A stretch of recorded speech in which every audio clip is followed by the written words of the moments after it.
Viewers, welcome to my channel readers club with Smita. आज हम Napoleon Hill का practical steps to think and grow rich book का first chapter का second part पढ़ने जा रहे हैं। सफलता की चेतना विकसित करें। 1929 में महामंदी शुरू हो गई और इसमें विनाश के तमाम रिकॉर्ड तोड़ दिए। यह राष्ट्रपति फ्रैंकलिन डी रूजवेल्ट के कार्यभार संभालने के बाद तक जारी रही। फिर महामंदी धीरे धीरे खत्म हो गई। जिस तरह किसी थिएटर में कोई इलेक्ट्रीशियन धीरे धीरे रोशनी बढ़ाता है जिससे आपके महसूस करने से पहले ही अंधकार प्रकाश में बदल जाता है, उसी तरह जब विश्वास आया तो इसने अंधकार को प्रकाश में बदल दिया। जो असंभव लग रहा था वो विचार की शक्ति से संभव बन गया। थिंक एंड ग्रो रिच पुस्तक को पढ़ने वाले कुछ लोगों के मन में यह विश्वास होगा कि कोई भी सोचकर अमीर नहीं बन सकता। वे दौलत के संदर्भ में इसीलिए नहीं सोच सकते क्योंकि उनकी वैचारिक आदतें गरीबी, अभाव, दुख, असफलता और पराजय में डूबी हुई है। सोचने और अमीर बनने की दिशा में पहला कदम सही मानसिकता का निर्माण है। सफलता केंद्रित बने। सफलता उन्हीं लोगों के पास आती है जो सफलता केंद्रित बनते हैं। इसी तरह असफलता भी उन्हीं लोगों के पास आती है जो उदासीन भाव से खुद को असफलता केंद्रित बनने की अनुमति देते हैं। असंभव और नहीं कर सकता के संदर्भ में सोचना छोड़ दे। प्रस्तावित समाधानों के बारे में लोग तुरंत बता देंगे कि ये क्यों काम नहीं करेंगे या इन्हें क्यों नहीं किया जा सकता।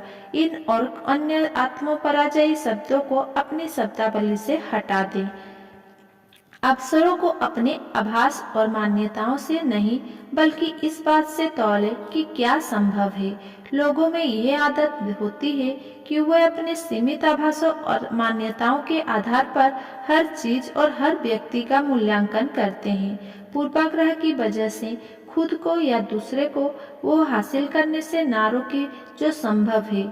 इस पुस्तक का उद्देश्य उन सभी को मदद करना है जो अपनी मानसिकता को उस असफलता की चेतना से बदलकर सफलता की चेतना तक पहुंचाने की कला सीखना चाहते हैं। विचार की शक्ति का उदाहरण देने वाली कहानियाँ। आगे दी गई कहानियाँ दर्शाती है कि उद्देश्य, लगन और धधकती इच्छा के साथ मिलने पर अमृत विचार के ने खुद को मूर्त दौलत के संग्रह में कैसे बदल दिया।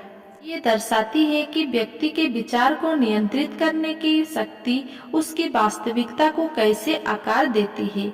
इस इंसान ने सोचकर थॉमस एडिसन के साथ साझेदारी का रास्ता बनाया। एडविन सी पॉन्स विचार की शक्ति का दोहन करके महान वैज्ञानिक थॉमस एडिसन के बिजनेस पार्टनर बन गए। बोन्स के विचार के दो मुख्य गुण हैं। ये थे कि यह निश्चित था और उद्देश्यपूर्ण था। वे एडिसन की नौकरी नहीं करना चाहते थे, वे तो उनके साथ मिलकर काम करना चाहते थे। बॉन्स की राह में दो मुश्किलें थी।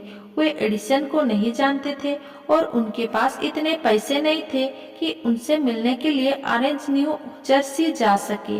ये मुश्किलों इतनी बड़ी थी कि ज्यादातर लोग हताश हो जाते, लेकिन ये कोई सामान्य विचार नहीं था। इसके साथ लगन और तीव्र इच्छा थी। बोन्स अपना लक्ष्य हासिल करने के लिए इतने संकल्पवान थे कि उन्होंने आखिरकार मालगाड़ी में छुपकर यात्रा करने का निर्णय लिया।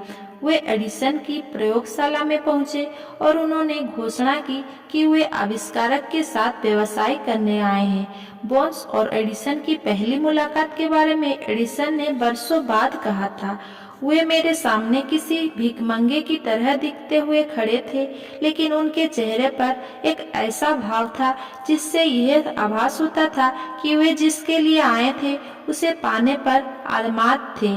मैंने इंसानों के साथ वर्षों के अनुभव से सीखा है कि जब कोई इंसान सचमुच किसी चीज की इतनी गहराई से इच्छा करता है कि वो उसे पाने के लिए अपना पूरा भविष्य पाइए के घूमने पर दाव पर लगाने के तैयार होता है तो उसकी जीत तय है।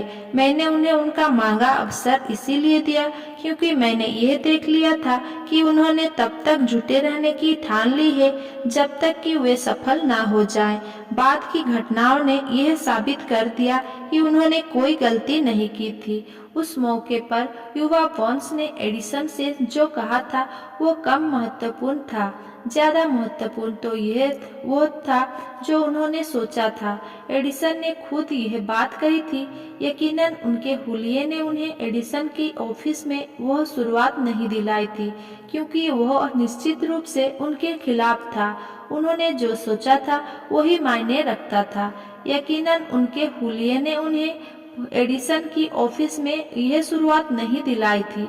उन्होंने जो सोचा था वही मायने रखता था। वॉन्स को एडिसन के साथ साझेदारी तुरंत नहीं मिल गई। उन्हें एडिसन की ऑफिस में बहुत कम वेतन पर काम करने का मौका मिला और वे ऐसे काम करते थे जो एडिसन के लिए महत्वहीन थे, लेकिन वॉन्स के लिए सबसे अहम बात यह थी कि इससे उन्हें खुद को साबित करने का मौका मिले। महीनों गुजर गए। स्पष्ट रूप से वॉन्स अपने उस महत्वाकांक्षी लक्ष्य के जरा भी करीब नहीं पहुंचे हुए गए थे जिसे उन्होंने अपने निश्चित बड़े उद्देश्य के रूप में तय किया था। लेकिन वॉन्स के दिमाग में कोई महत्वपूर्ण चीज हो रही थी। वे एडिसन के बिजनेस पार्टनर बनने की अपनी इच्छा को लगातार शक्तिशाली बना रहे थे। मनोवैज्ञानिक ने सही कहा है, जब कोई किसी चीज के लिए सचमुच तैयार होता है तो वह चीज प्रकट हो जाती है। वॉन्स एडिसन के साथ व्यवसाय करने के लिए तैयार थे। यही नहीं, वे तब तक तैयार रहने पर आमाद थे जब तक कि उन्हें मनचाही चीजें ना मिल जाए। उन्होंने खुद से यह नहीं कहा, इससे क्या फायदा, मुझे लगता है कि मैं यह छोड़कर सेल्समैन बनने की कोशिश करूं। इसके बजाय उन्होंने ये कहा, मैं यहाँ एडिसन के साथ मिलकर व्यवसाय करने आया हूँ और मैं इस लक्ष्य को हासिल करूँगा, भले ही इसमें मेरी पूरी जिंदगी लग जाए। वे गंभीर थे। लोगों की जिंदगी कितनी अलग हो सकती है, बशर्ते वे एक निश्चित उद्देश्य तय कर ले और उस उद्देश्य पर तब तक अमल करे, अटल रहे जब तक कि इसे जुनून बनने का समय ना मिल जाए।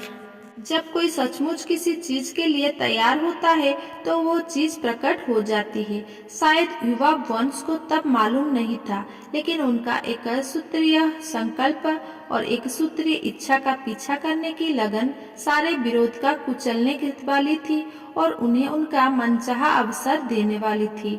जब अवसर आया तो यह वंश की उम्मीद से अलग रूप में आया और एक अलग दिशा से आया।